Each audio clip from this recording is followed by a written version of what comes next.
watch this at a later time. And we're going to keep this under an hour to respect your time. That's what this was set up for. So we'll end by 8, and we'll try to get through as many questions as possible. We're going to focus on questions that are related to wild turkeys and specifically habitat management of wild turkey. That was the focus of tonight, but I realize you might have questions about other things. And if so, we're going to provide contact information at the end so that all of you have the opportunity to get in touch with us at a later time and ask questions about anything related to wildlife that you might have. All right, just to get started, I'm going to ask our other panelists to introduce themselves. We've got 4 very knowledgeable folks with us tonight that know a lot about wild turkeys and also wildlife management in general. So I'd ask to start with Todd Stewart from the U.S. Forest Service. If you would just introduce yourself, sir. Good evening, everyone. I am Todd Stewart. I am the district biologist with the Cebola National Forest out at the Black Kettle National Grasslands, which is in western Oklahoma, stationed out of Cheyenne, Oklahoma. Looking forward to helping everyone out tonight as much as possible. Mr. Rod Smith. Yes, have dual roles. I'm supervise the Southwest region of our wildlife division and also am Rio Grande turkey coordinator. Eric Suttles. The Southeast supervisor for wildlife division, and I kind of have that same role as Rod, except I help manage the eastern turkeys as a turkey program coordinator. And Marcus Thibodeau. I'm a ODWC wildlife biologist. I manage Black Kettle, Pack Saddle, and Ellis County WMAs. All right, thank you, gentlemen. And some of you may have watched a video that was on YouTube last night. It was on YouTube Live at 7 p.m. If you missed it, you can still watch it. It's on YouTube. If you just go to YouTube and type ODWC wild turkey, it should be the first thing that pops up right now. So that's visible if you want to watch that later. It's about a 20-25 minute video where we talk about habitat management specifically in western Oklahoma on the Black Kettle National Grassland. But we're going to cover broader than just that WMA obviously tonight. So let's get started. I've got some questions that have already come in, but before we get to those, if there's something that's just really burning on your mind, if you want to go ahead and use that chat box and start bringing those questions in, we'll take them as they come in. And while you're typing, we'll start with the first one here that we have. And the question is, I'd like to know the expert's opinion on whether the historic February 2021 cold spell affected the turkey numbers in Oklahoma. I'm not seeing any birds compared to the usual numbers and activity. So I guess I would start off with asking someone from the western part of the state to maybe speak, and then maybe have Eric talk about that in the east. So if Marcus or Todd or Rod, any of you 3 that are out in western Oklahoma, would you share your thoughts on that? Yeah, I'll start it off. I do not think the cold snap had any effect or any significant effect on wild turkeys. You know, we had deep snow along with the ultra cold, and turkeys are long legs, big bodies. They can scratch through there and get some food. And so from a food standpoint, they probably did fine. And we have to remember there are wild turkeys in Minnesota, Wisconsin, Michigan, into Canada. So the cold weather we had is not really cold weather to a turkey. Yeah, and just to piggyback that, you know, we do surveys in January and February, and after that cold snap, you know, just from what we were seeing flock wise, there was no dramatic decrease in those numbers. So they're a pretty hardy animal, and so they can handle that kind of weather.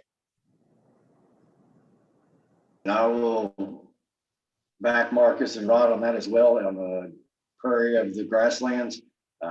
We didn't see any mortality from the cold water there. It was moving on like normal. Yeah, and the eastern birds, we didn't have it nearly as rough as the western side, so I think we fared just fine. All right, thank you, gentlemen. So questions come in. I recently bought 66 acres near Cherokee Wildlife Management Area. The property was ignored for over 3 years. There's a lot of raccoon and coyote on the property. I've eliminated a lot of raccoons. Turkey were seen on rare occasion in the past on the property. What things can I do to coax some of the Cherokee Wildlife Management Area turkeys over to my property? I like it. I'll take that one. So I'm pretty familiar with that country, and if it looks like most of Cherokee County, it probably is heavily forested. And if you want to send me some pictures afterwards, I'd be happy to look at it. You can just email those to me and we can take a look at them. But imagine it's pretty heavily forested. So the first thing you might think about doing is thinning the forest somewhat to let sunlight onto the forest floor, and that will give you more of a ground cover, especially forbs that are important for food production for wild turkey.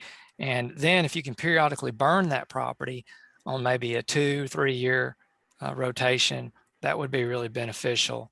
And I see that you've just responded that you have a lot of cedar, but not much hardwood. Well, that's even easier. Cut those cedar. Turkey are really wary going through areas with cedar. They can't see very well. They know they're at risk of being predated, so they generally avoid those areas. So I would cut those cedars down, and you can just run a fire through there and burn them, or you can pile and burn them, or just leave them scattered and burned. But removing those cedar skeletons is going to be a tremendous benefit to you. So thanks for the question.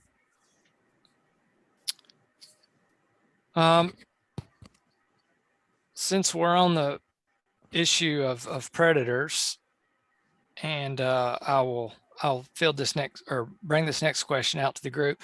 I have a question about predators. What are some of the ways to prevent predators from causing a decline in turkey population?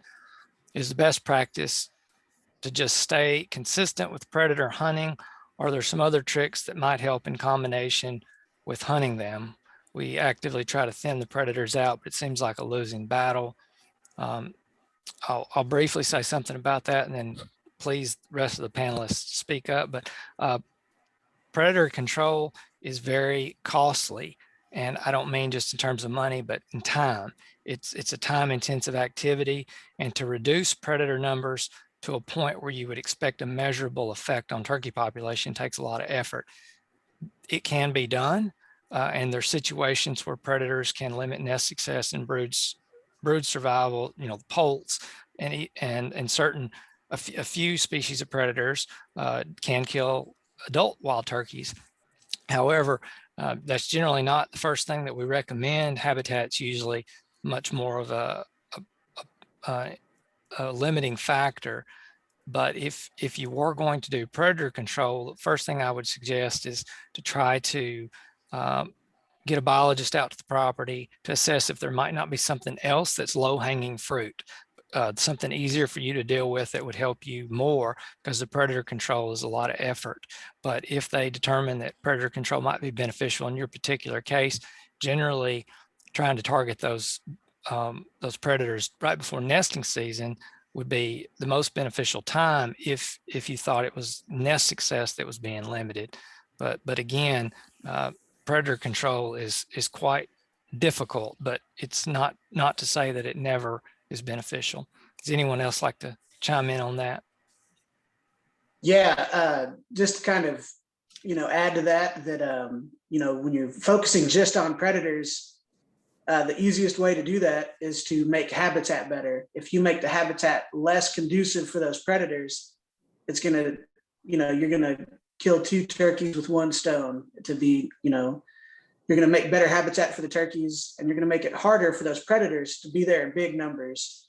And predator control is a pretty slippery slope. A lot of people just shoot like coyotes or bobcats and think that that's predator control. Well, you've got to think of those nest predators also, that those coyotes and bobcats were keeping in check, like the raccoons, the skunks, things like that.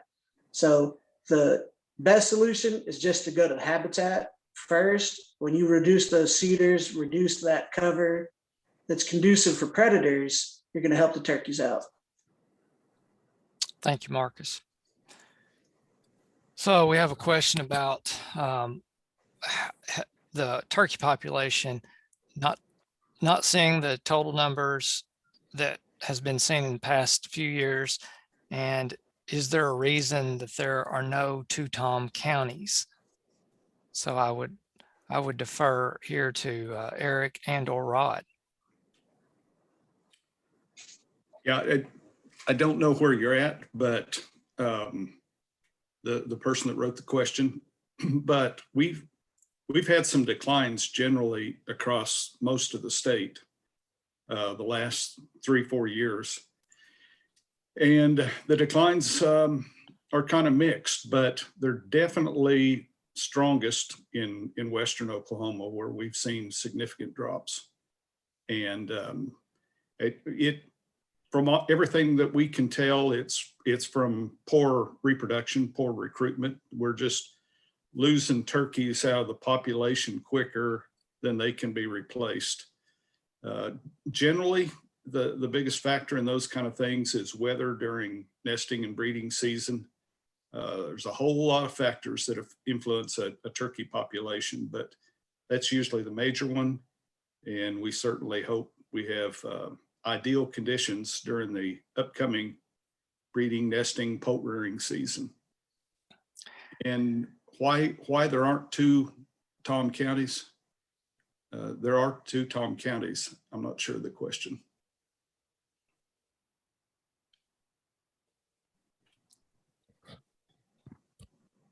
All right. Thank you, Rod. And if you'd like to clarify your question on the two tom counties, just go ahead and retype that and we'll get down to it here in a second. One question that came up, this is a great question. How do we request a biologist to come visit our property? I know I'd be happy to do that. And the wildlife department has private land biologists spread across the state. Excellent resource. There's also NGOs like Quail Forever, National Wild Turkey Federation, that have biologists. If you're talking about programs, someone from NRCS office might be a good contact. So bottom line is there are a lot of resources out there for you that would be glad to come look at your property. So if you would like to just start with contacting one of us, we'll provide our contact information towards the end of this session, and you can reach out to us and we'll put you in contact with the best person, depending on where you're at and what your specific questions are. The next questions, I have 160 acres in Woodward County. It's all grass with no trees. There's a small creek with trees less than a half mile where I've seen turkeys for years. What would be the best way to entice the turkeys onto my property? Marcus, would you like to handle that one? Put some food out there that they're gonna like. A little clover food plot or something like that. Gets a lot of bugs on it in the spring. Those hens, I'm sure that creek is a travel corridor. If you've seen some turkeys using it, some kind of green field like clover especially that gets really buggy, I'd imagine that they'd find that and utilize it pretty well. Without seeing the property, I think that would probably just be the easiest solution. Some prescribed fire would, put some green on the ground. Just things like that without really knowing what it looks like besides just the description of grass. Those are just some general things that I would recommend. And Marcus, you're talking about putting something green and actively growing out there during that spring season, because I'm assuming the landowner wants turkeys there for hunting. So it needs to be something that's really attractive during that late winter, early spring period. And if you'd like help with, putting in a food plot, because if you're going to do a food plot, I would just say do it right. don't just throw seed on the ground. You're going to be disappointed. So make sure you're using good agronomic practices, and a good resource for that would be to contact your local county extension office. It says you're in Woodward County, so there's an extension office there in Woodward that would be glad to help you doing a soil test and talk to you about soil amendments and plants that will grow well in your climate.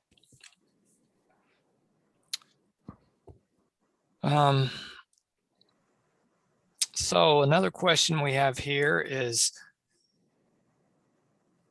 can me being on my property and working the land too often cause problems?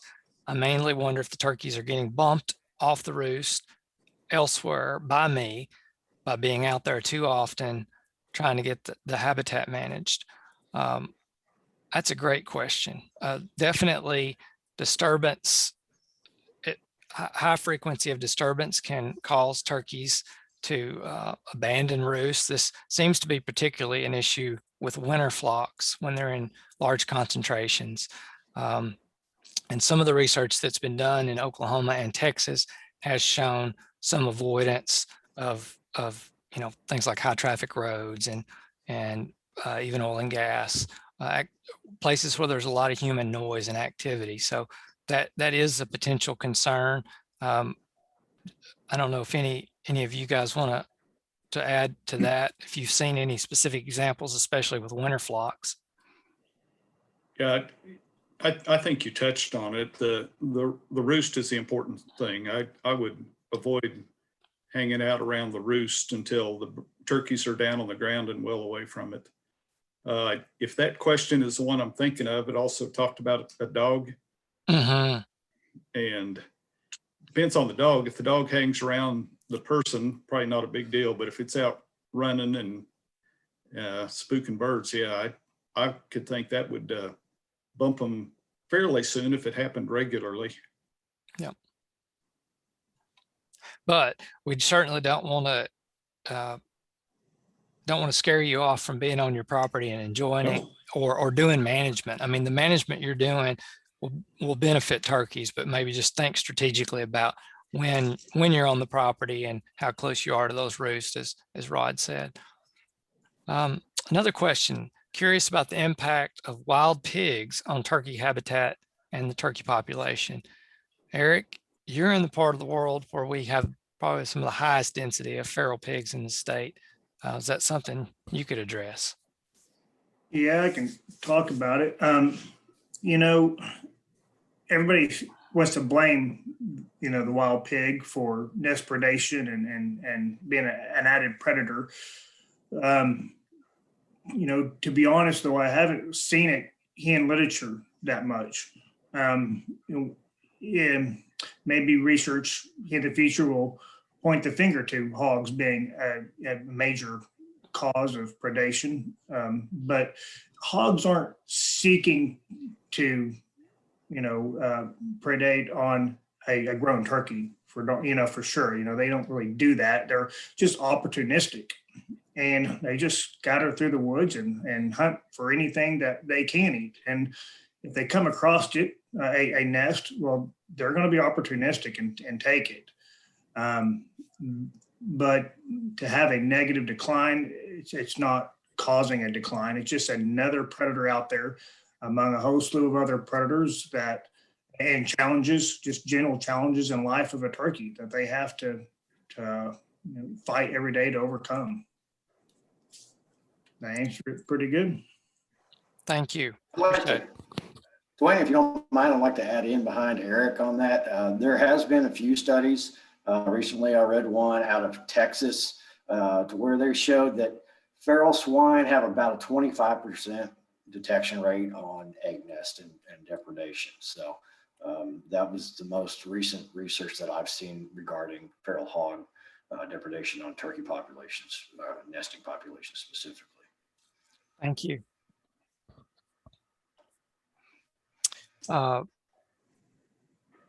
Okay, so our next question is actually a comment. Someone mentioned that they used to have turkeys on their property, but they have not seen them in a few years. So I would say that would be a good case for you to contact a biologist in your area, and have them come out and assess the property with you, and maybe they can determine, if there's anything you can do to improve the habitat conditions. But also, as was mentioned earlier, just realize that our turkey numbers are lower right now than they were, 5-10 years ago. And hopefully we'll have better weather conditions for the next 2 or 3 years, and that population will start edging back up. So it could just be lower numbers in your area, but it also could be something specific about the habitat on that property. Yeah, and Dwayne, I'll add to that.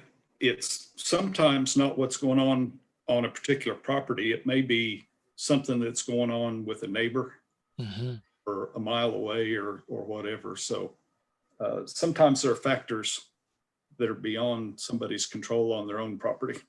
That's a great point. And then one other thing to add in is subtle changes in 2 years, you don't really notice it. But if you're thinking, well, maybe 2 years went by really quick, it might have been 5 or 10 years ago, and living on the property, you don't always see the drastic changes as your cedar count increased. Has there been some other change in habitat or land use going on? So there might be something else going on rather than just what's at your property. Those subtle changes over time can definitely impact what's going on with the birds. There's a question about, with the decline in turkey population, would there be a total harvest count reduction statewide? I'm assuming the participants asking if we're going to expect to see, if we have, and if we expect to see the turkey harvest go down. So has the harvest changed over the past few years in Oklahoma? It has, and Eric is the one that's been looking at the harvest data most closely.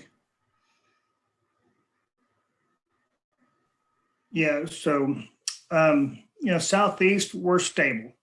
Harvest is stable in the southeast.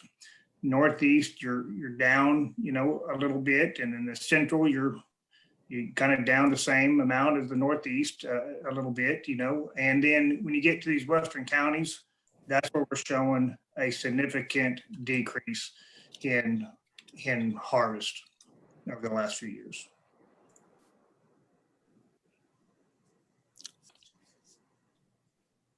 And, it says would,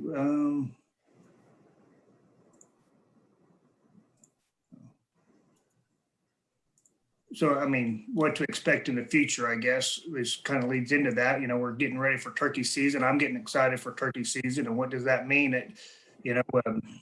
Sometimes you don't know till after the season, till after we get the numbers in. So as we're all gearing up and getting ready for turkey season, I say go about it just as like you would any other season, with all the hopes in the world that this year is going to be your year, and if it doesn't, then maybe it's next year, right? So I want to keep, the harvest numbers of the past keep me from getting excited and getting out there and enjoying the outdoors and taking a youth hunting, turkey hunting and getting out there for sure. Thank you, Eric. We had someone ask where they could find information about how to develop a property to be most conducive to growing wild turkey population. So I just put up in the chat box a link to a fact sheet that focuses on the management of Rio Grande wild turkey, and that'll get you started. And if you have questions about that, please get in touch with a biologist and they can give you more details, but that's a good start. And we're working on a management guide for eastern wild turkey that we hope to have by this fall. So those are some resources for you. Another question. Burning around my hardwoods, which would be good for roost trees, would not only clean up the cedar, but also eliminate briar thickets, which I assume the wild turkey don't want to deal with. Briars are all prevalent on this 66 acres. Who would I talk to about advice or help in burning? Could you fill us in on what part of the state you're in? And I'll just start off by saying you know, again, some of those same folks that we mentioned earlier, the local, your local biologist, probably I would start with a private land biologist with Oklahoma Department of Wildlife Conservation. And it looks like you're in Cherokee County. So that's in the Northeast. Let's see, is that Rosalie? Rosalie. Yeah, Rosalie Walker covers that area, and she'd be a great resource to help you figure out how to best burn that property. And if you'll email any of us, we can get you her contact information, or you can go to the Wildlife Department website, and I think that's under private land link that has all those private land biologists listed. So I would start with Rosalie Walker. So I have Can I 120. add one thing on that? Yes, sir. Yeah, you know, you got 66 acres and we're talking about burning, and as much as I like to burn as anybody else, I like seeing fire on the landscape. 66 is kind of hard to get a fire going and stopped within that, you know, acres, you know, to get something that's really going to be hot and move good enough to really do much on briars. So just as you're thinking of habitat on turkeys, you know, prescribed fire is just one tool. We have other tools, and then mulching might be a tool, right? So, and on smaller lands, you know, 66 acres, you know, a little smaller landscape sometimes, that mulching can be very beneficial. Yeah, particularly if you're doing it under roost trees. That's a great point, because depending on what kind of roost trees you're talking about, I mean, if they're something like a post oak, which is very fire tolerant, those trees can take heat. But you know, if you had briars and underbrush, cedar under a cottonwood, you probably wouldn't want to run a fire through that because they're not very fire tolerant. So that would be a great example of a place where something like Eric's talking about, mulching or some other mechanical means, would really be beneficial. And I see that Kelly just added Rosalie Walker's contact information. Thank you for doing that, Kelly. So we have a question here. I have 120 acres in Pushmataha County, elevation 750 to 1,000, heavily wooded with oak, hickory, cedar, and stands of pine. That sounds like Pushmataha County. Many areas are rocky. Primary species: deer, turkey, bear, and hogs. I feed a mixture of corn and soybean year round, but would like to put in a few food plots. Given the terrain and forest, how do I best get started? That's down in your part of the world again, Eric, if you'd like to take that one. Yeah.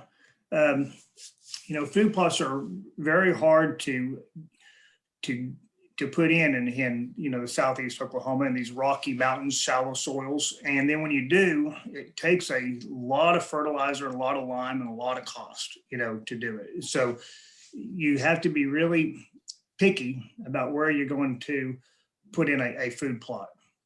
But another thing that's like a food plot, but a little bit different, is an early successional opening. And so that is just where you go in and you're going to mow maybe annually, every other year, definitely on an every 3-year rotation, you know, and you're just going to keep it, all those woodies down. You can maybe disc around it if it's big enough and then burn it off.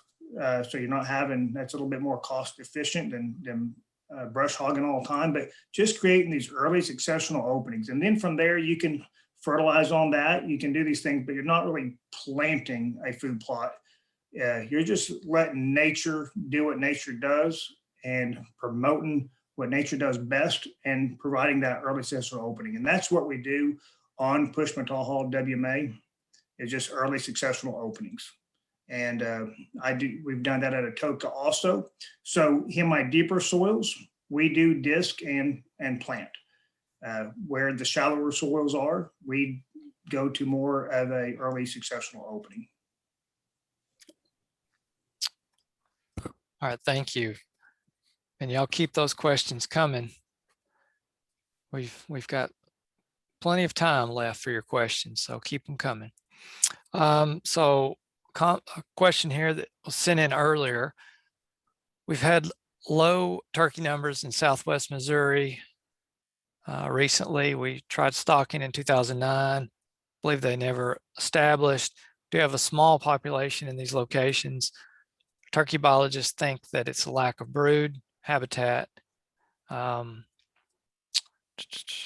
Seeing the same thing in nearby Arkansas and parts of Oklahoma, just across the state line. Overall low turkey numbers. A lot of landowners in Missouri are blaming the chicken houses, so talking about commercial poultry. But studies, I believe, in North Carolina have shown that chicken houses are not the issue or cause. The bird numbers are fine in North Carolina. So I'll tell you what I know about this. Overall turkey numbers in North Carolina have been really strong, although this year they're not. But it seems like that's more weather related. They've had terrible hatches the past couple of years, really rainy all through May and June during the nesting period. And not surprisingly, recruitment was low.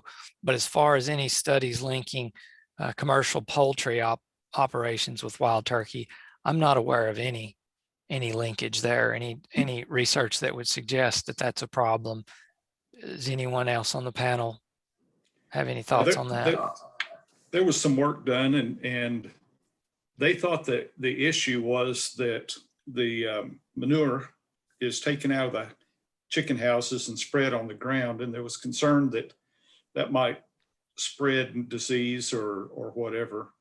Well, two factors are involved. Is in chicken houses, they don't have diseases because it would wipe the whole chicken house out. So they're a pretty disease-free population. And the other is once the manure is spread out on the ground and sunlight hits it, organisms die pretty quick.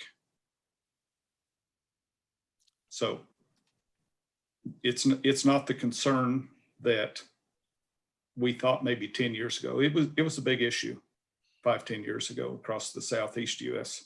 Mm-hmm. Thank you. Okay. What weather factors contribute to good or a bad breeding season? Is rain the biggest issue from a weather standpoint? So with weather, there's both long-term effects and short-term. So we can get into long extended droughts, which suppresses a lot of vegetation that provides food for wild turkeys, and that can be an issue. And a lot of times with those extended droughts, we have high heat events, which can be stressful for birds like wild turkey. We also have short-term events that can be, all about really bad timing. And we saw that a couple of years ago when we did a research study on Pack-Saddle Wildlife Management Area with the Oklahoma Department of Wildlife Conservation. The 2 years that we monitored birds on Pack-Saddle, both years, about the time most of the hens started nesting, we had really bad timed local hail events. Now, those affected Pack-Saddle, but they didn't necessarily affect the whole county because they were very local events. But that's an example of where, a small weather event that was in the wrong spot can have a negative effect if it happens at the wrong time. The nice thing about turkey is they will re-nest. And we saw that, especially the second year, where we saw quite a few turkeys re-nest. So those short-term effects can be negative, but it's generally the longer-term trends when we get into these extended droughts, or if we have multiple years in a row where we have heavy, excessive rainfall. And I'd like, for Rod or Marcus or Todd, those folks that are in the West maybe to comment on this, but we've kind of run into a string of multiple bad years in a row in parts of the western part of the state. Yeah, and on rainfall, people can think last year was a wet year, last year was a dry year, but it's all about the timing. If in last year it was really dry early, and then when we started getting the rains, it was kind of too late to help turkeys out. So too much rain at the wrong time is bad. Too much dry, too much hot, it's bad. But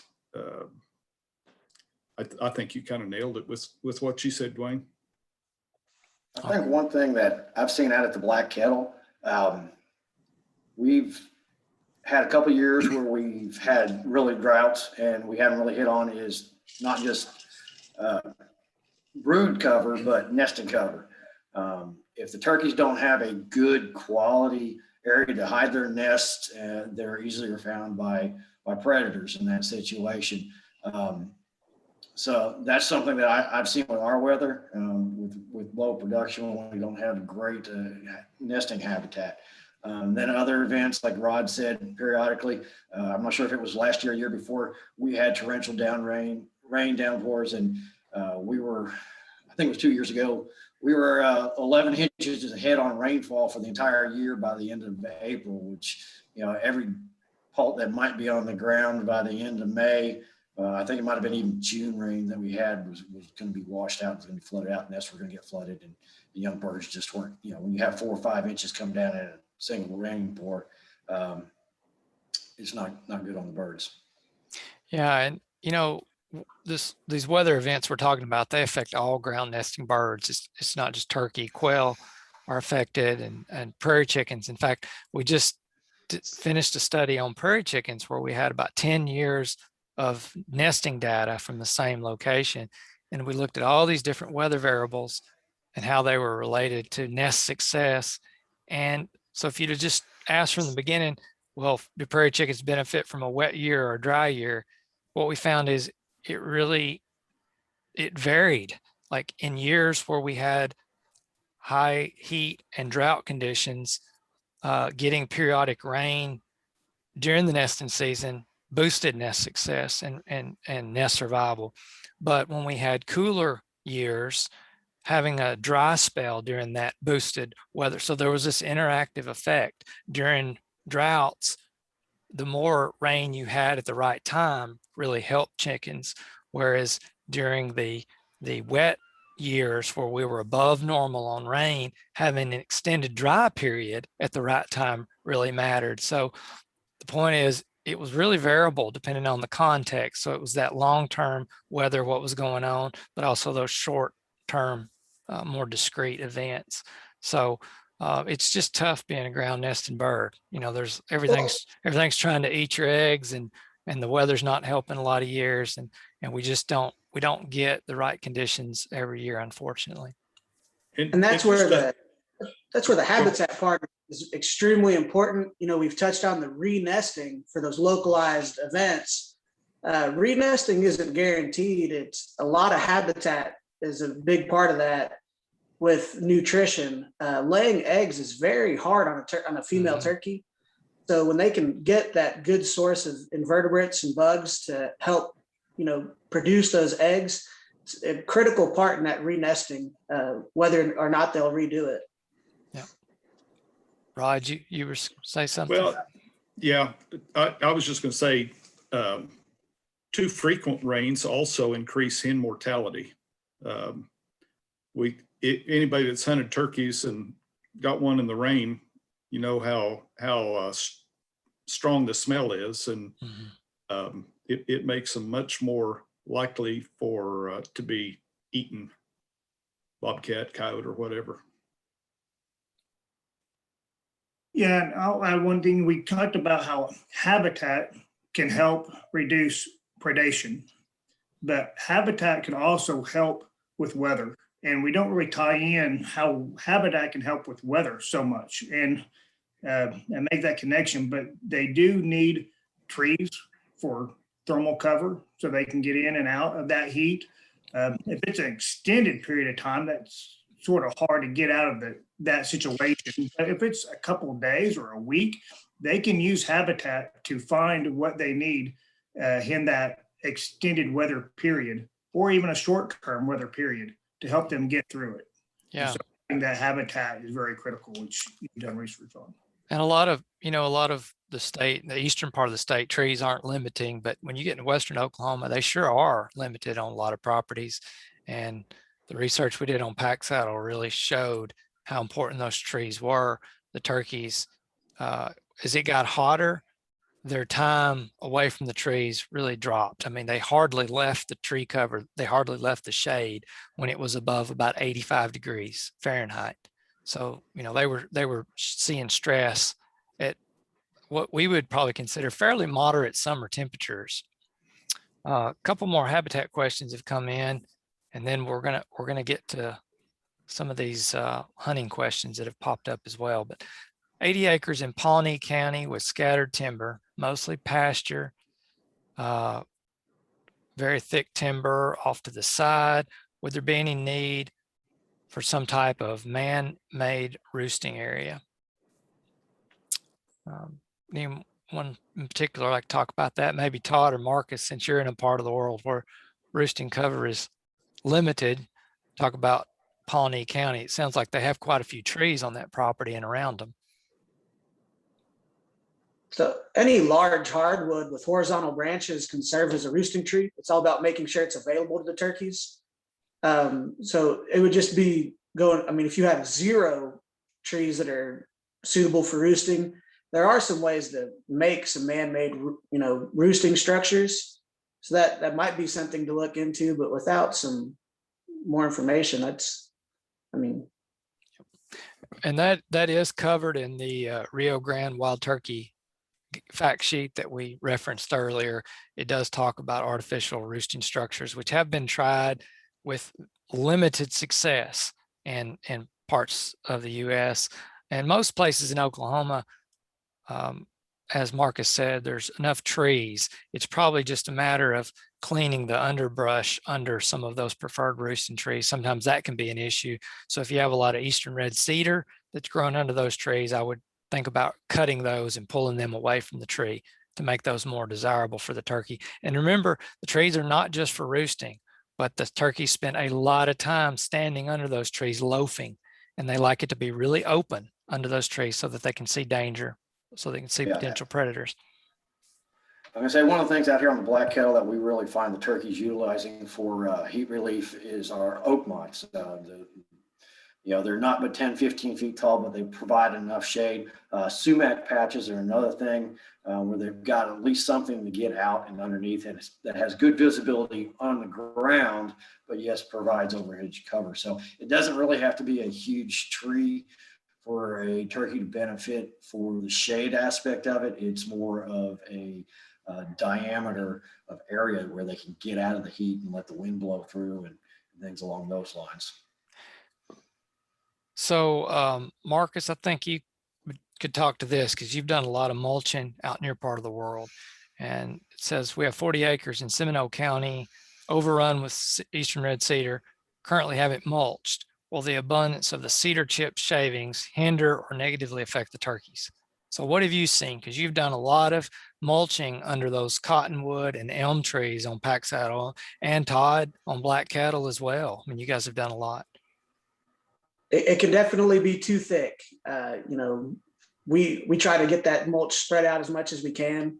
The mulch can just get way too deep so that plants can't come up in it. We've burned the mulch, had more success burning it in the dormant season than we have the growing season. In the summertime, when you try to burn that stuff, it still gets a little too hot. But when you do it in this, like this time of year, burning that mulch, it really just kind of smolders around and takes care of it and cleans it up. And we've had a ton of success doing that. Actually, we're going to go do some burning on that stuff tomorrow at Ellis County WMA. So it will, if you leave it alone, I guess, to answer the question.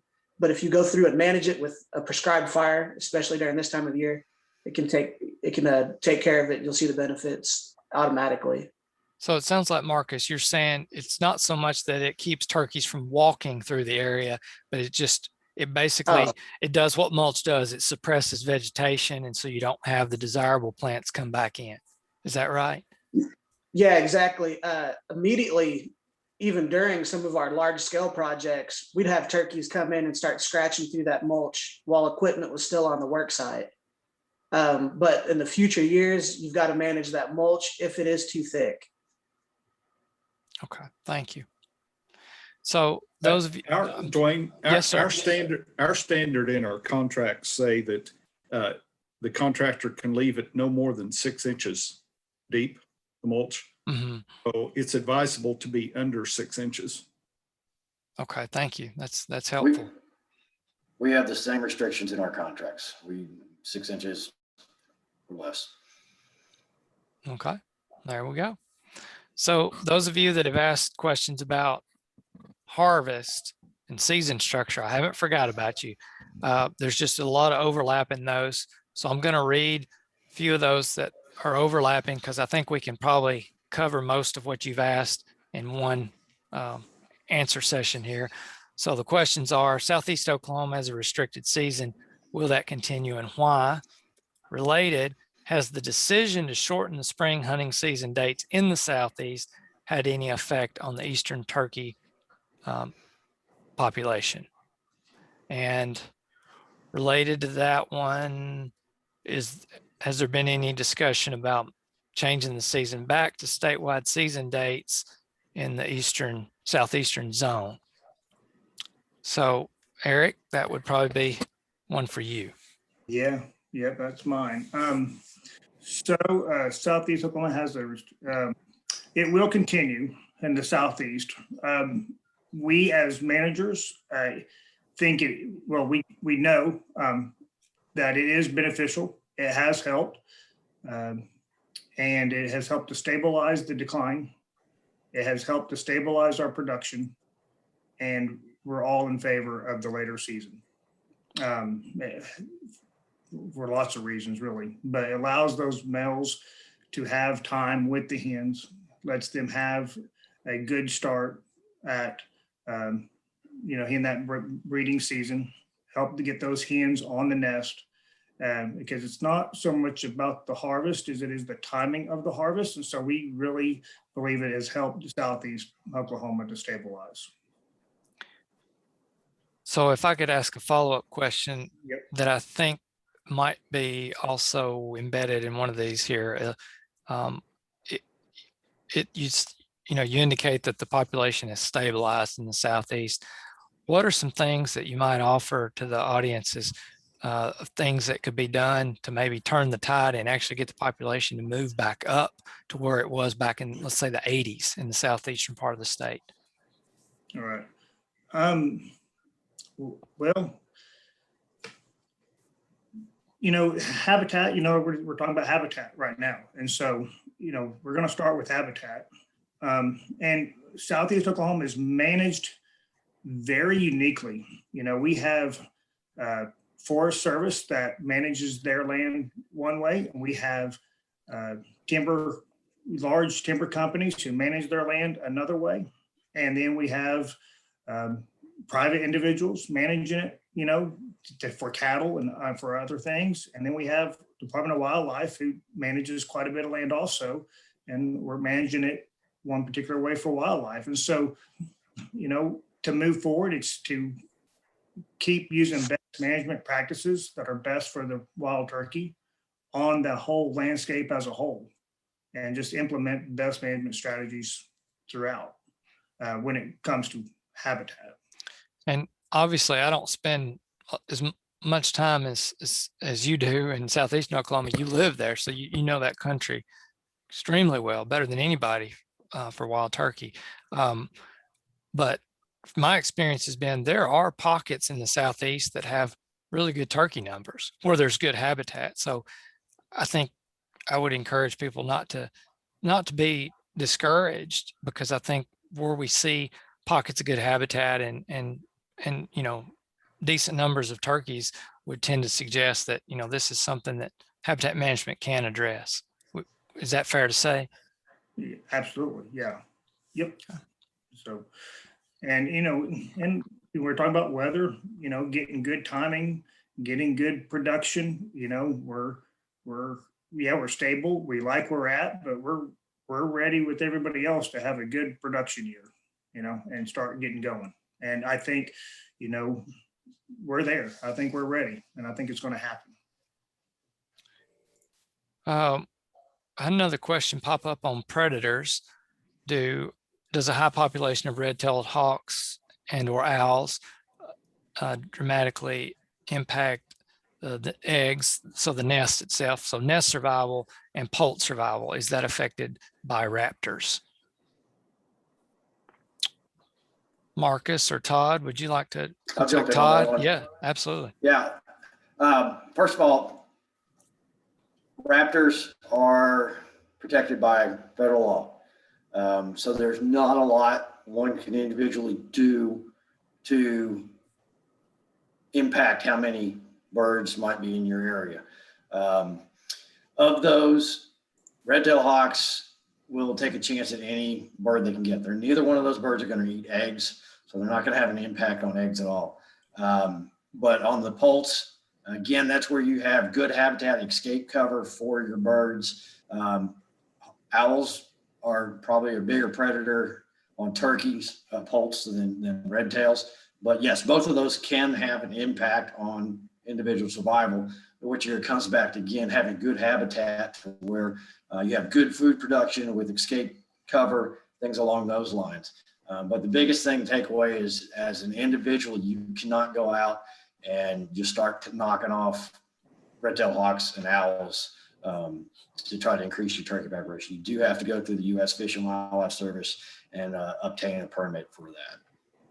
And majority of the time, they are not going to issue because it's a short-term impact on the population. Those birds are migratory.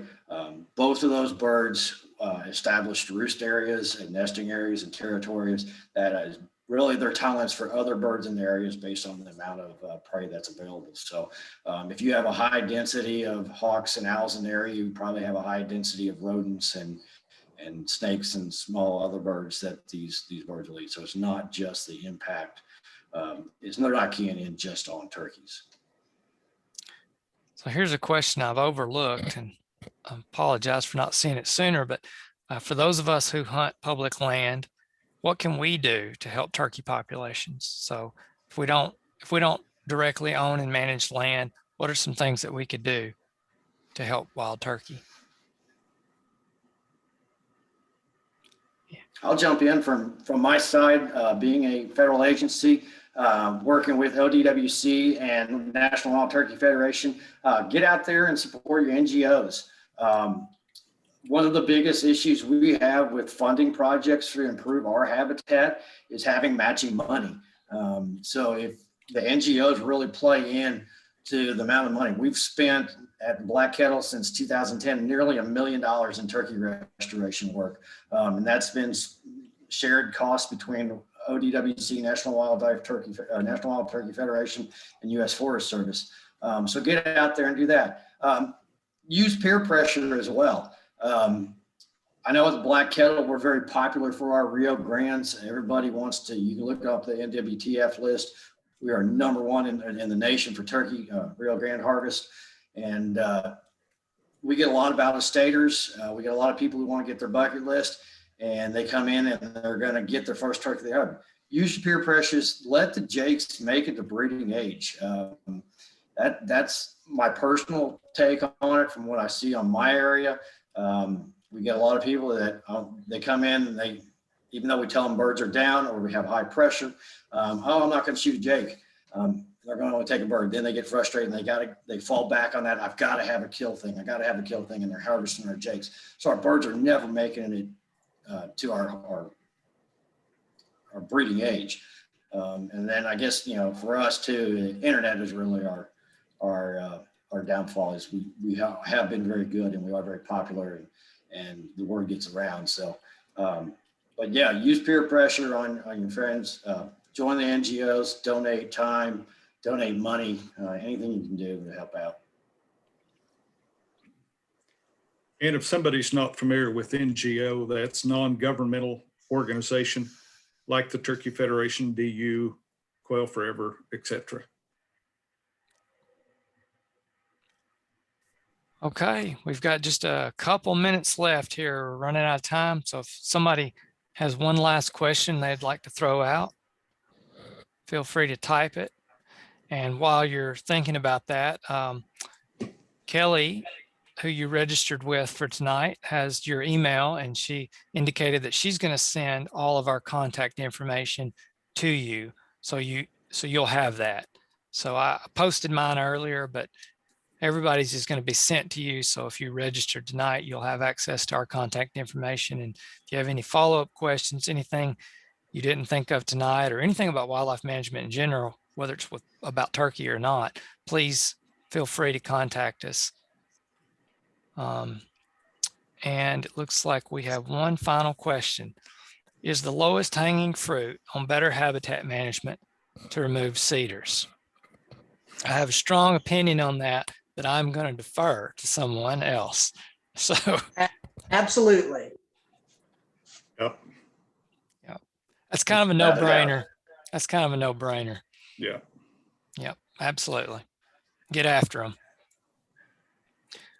Well, we thank y'all for spending an hour with us tonight. We appreciate your time, and really appreciate your interest in wild turkey and the resource. And thanks to all the panelists, all these folks with Wildlife Department, and Todd with the Forest Service for all they do for wild turkey and for turkey hunters in the state. We appreciate y'all.